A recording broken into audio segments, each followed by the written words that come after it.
Hi guys, तर चला आपण आज फ्राय चिकन बनवणार आहोत। तर सर्वात आधी आपलं तेल गरम झाले की मस्त अद्रक लसूणची पेस्ट टाकून फ्राय करून घ्यायची। हे बघा, ब्राऊन करून घ्यायची। मस्त ब्राऊन झाले की आपला कांदा पण टाकून घ्यायचा, त्यात तो पण मस्त फ्राय करायचा। हे बघा, आपला कांदा पण फ्राय झाला आहे। तर आपण आता टमाटे पण टाकून घेतले आहे। बघा, टमाटे पण मस्तपैकी फ्राय करून घ्यायची। हे बघा, मस्त फ्राय झाली टमाटे। त्यानंतर आपले कोथिंबीर टाकून घ्यायची। बघा, कोथिंबीर पण टाकून घेतली, ती पण मस्त फ्राय करायची।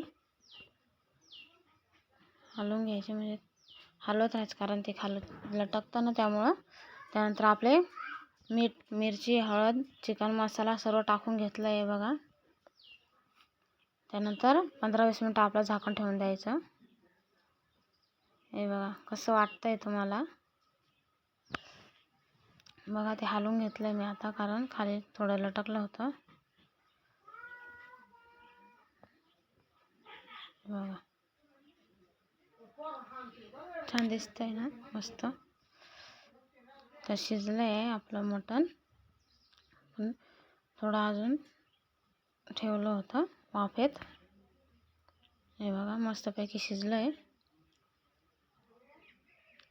तुम्हाला कसं वाटतंय कमेंटमध्ये नक्की सांगा। चांगलं तुम्ही पण करून बघा, चांगलं लागतं का नाही मला कमेंटमध्ये नक्की सांगा। हे बघा,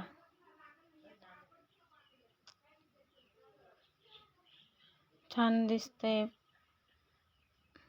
मस्त तिखट केलं आहे। कमेंटमध्ये सांगा मला कसं दिसतंय, तुम्ही पण करा कसं लागतं। हे बघा,